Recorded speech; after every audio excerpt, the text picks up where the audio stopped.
in spite of the things that in the midst of my living, how unworthy I should be Right.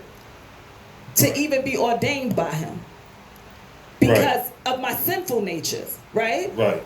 So that scripture doesn't speak to me in the space that after I got saved. Go preach. Go on. I see where you're going. I see where you're going. That scripture speaks to me about the times I was out in the street and in places where I should have been dead.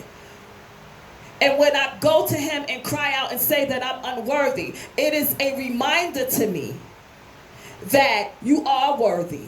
You are somebody. You can achieve. You're not less than. That scripture is an affirmation that the God that I serve has already told me that I'm ordained to even do what I'm doing right now, even when they say it said I couldn't. Right, right. Because there's none greater and none more powerful than him. Right. So to say, I sanctified you. Right. To be sanctified before you even knew you was going to sin. Right. Just take a moment and think about that. Right, right. For him to say he ordained me. He ordained you. He sanctified you. Even before you even knew who you were. Correct. Well, some people still don't know who they are. Am I right? Absolutely. There's some people just know their first name. Absolutely. Or their last name. So what I get from that, as I give the floor back to you, I get from that is that there's nothing under the sun that I can do that God don't already know. I can't hide behind anything or anybody that he wouldn't see who I am and what I'm doing. Correct. I can't live a lie or a facade with him. I can maybe do it with you. I can tell you my name is Tina Marie. That's a lie. But because he knew who I was, he picked my parents for me. Right, right. Amen. So in spite of whatever you said, and if I could take a second to go back, you said I lost my mother at a very young age. Right. He knew you. He knew me before he knew me in the womb, right?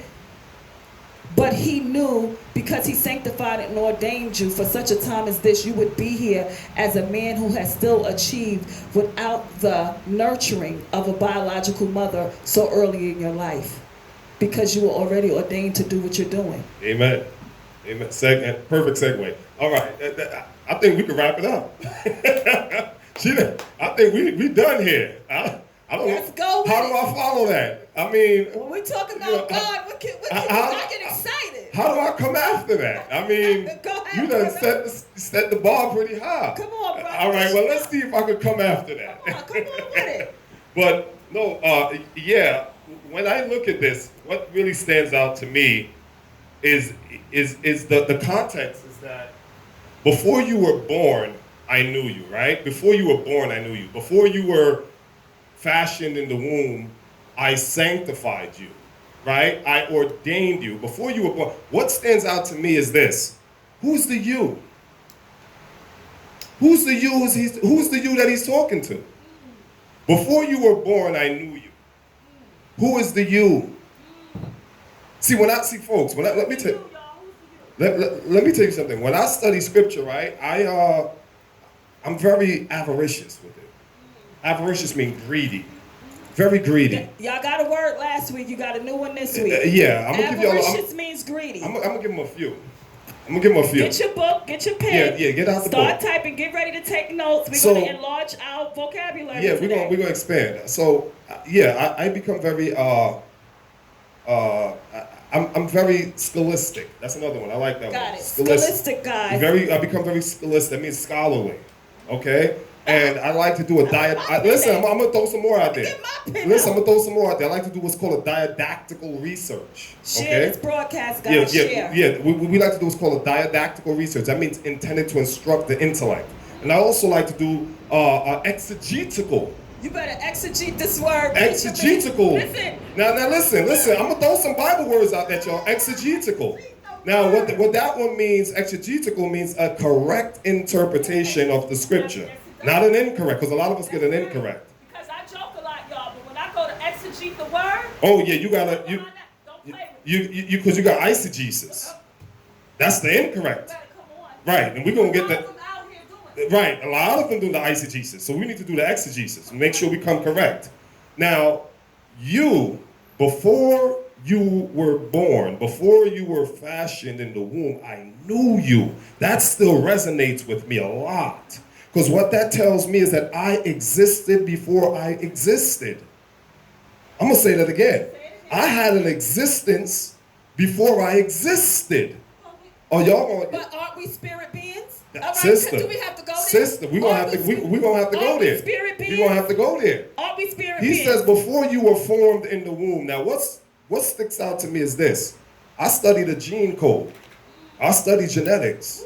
I could break your DNA down like nobody's business. Don't start inboxing asking him to break y'all down. So let me explain something to you. When he's talking about being formed and fashioned in the womb, and he says, I knew you before that, that means your biology is separate from your spirituality. I'm going to say it again. Say that means your biology, your genome, this is called your genome. Or your genotype, which is the construction of your chromosomes, which is responsible for what's called your phenotype. Now, listen, your phenotype is the physical manifestation of your genotype. I'm going to say it one more time slow. Your phenotype is the physical manifestation of your genotype, which is your genome, which is a composition of all of your entire genes. Now, God says, I knew you before that. Now, that is a complicated structuring. That's a very precise. Now we're talking about DNA replication, DNA duplication. We're talking about nucleotides and nucleic acids, amino acids, polypeptides. I can go in there with you. This is science. This is why you gotta watch his personal broadcast. Now listen to this. Now listen to this. God is saying, I knew you before the design and structuring of your genes. Your genetic code, I knew you before your genetic code was fashioned and manufactured. You have what's called a ribosome. The ribosome is a part of the cell that's responsible for translation. Your genetic code, your information needs to be translated into a protein. That protein makes your organs. God is saying even before this meticulous and precise and concise constructing of your phenotype, I knew you.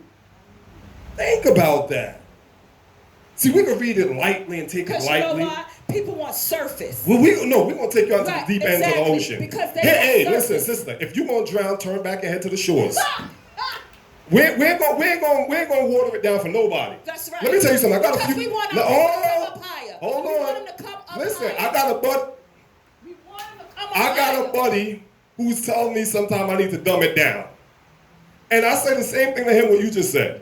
How about you wise it up? Let's bring it up. How about you smart it up? Let's stop trying to dumb things down. And smart it up. Let's get our people. Smart it up. Because you know what? Smart it up. It's some people who are, honestly, family.